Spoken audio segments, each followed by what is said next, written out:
We're the Thomas family. I'm Brian. I'm Katie. I'm Carson. I'm Aliana. And this is our story. We spent the last 8 months in Uganda, and we had a plan to work there from August 1st until June 15th, but it turns out that God's plan was a little bit different than our plan. February was actually a pretty challenging month for us.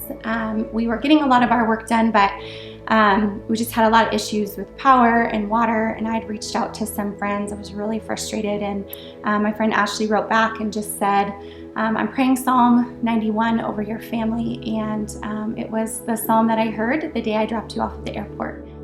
Whoever dwells in the shelter of the Most High will rest in the shadow of the Almighty. I will say of the Lord, He is my refuge and my fortress, my God, in whom I trust. In March, the coronavirus really started to progress around the world. So we decided at that point that we were going to plan to come home on April 10th so that we could make it back before the travel ban. Surely He will save you from the fowler snare and the deadly pestilence. He will cover you with His feathers, and under His wings you will find refuge. His faithfulness will be your shield and rampart. And the next day on Sunday, we had planned to be in Kampala for the week. We knew we still had a month left for work and wrapping things up, so we weren't too worried about being gone for a few days. And we had a meeting for the NGO in Kampala, and we wanted to check out a national park that was in northern Uganda. You will not fear the terror of night, nor the arrow that flies by day, nor the pestilence that stalks in the darkness, nor the plague that destroys at midday.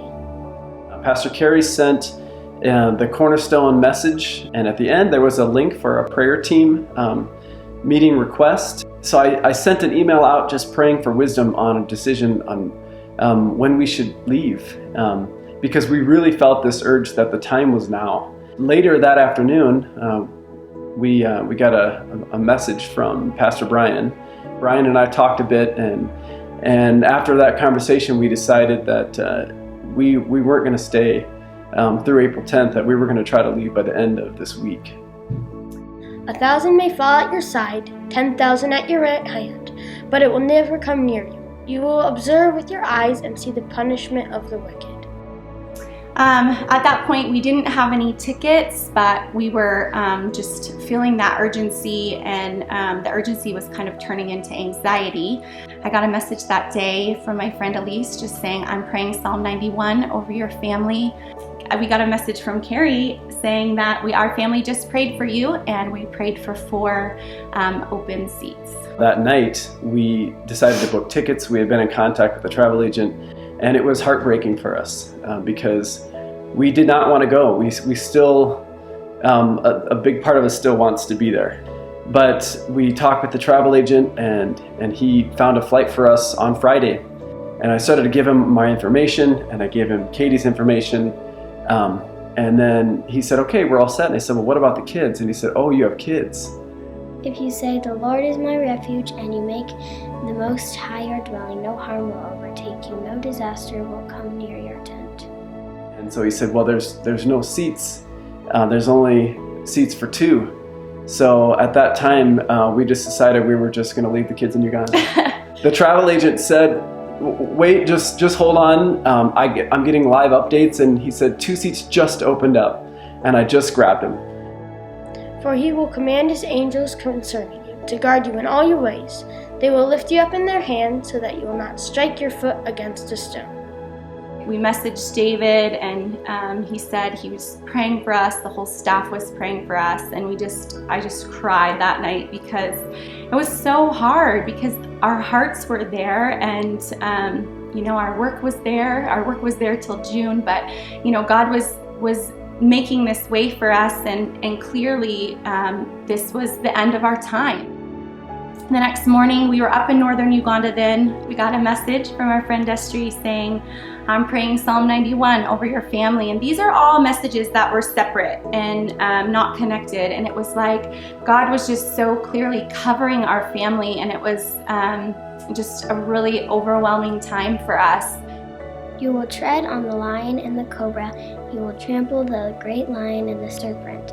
Because he loves me, says the Lord, I will rescue him. I will protect him, for he acknowledges my name. We left pretty early in the morning, about 6 a.m. Finally got to the village around 1 o'clock.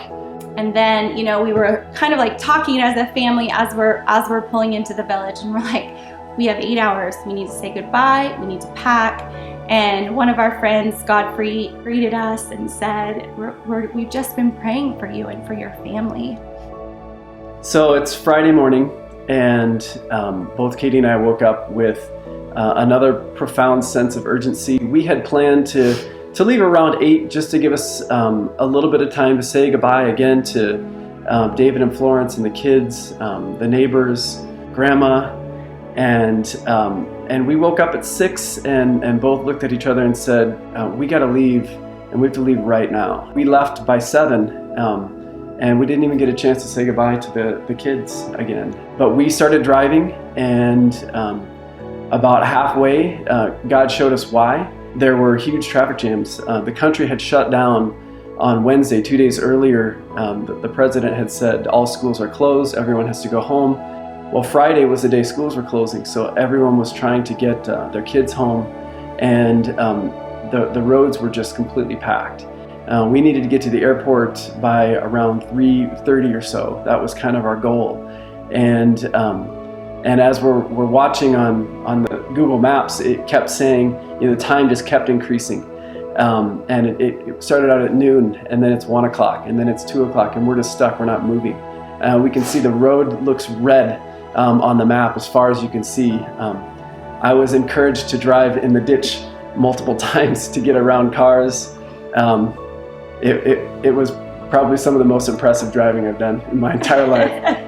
It was interesting because we were in the car and, we were nervous trying to get to the airport, all this traffic, and David's trying to entertain us with his millions of stories of just God's amazing provision in his life. And so he's just telling us story after story. And I said, David, Psalm 91 has just been prayed over us. And he said, that's one of my favorite Psalms. And it was just a really sweet time that we got to spend with David right before we left.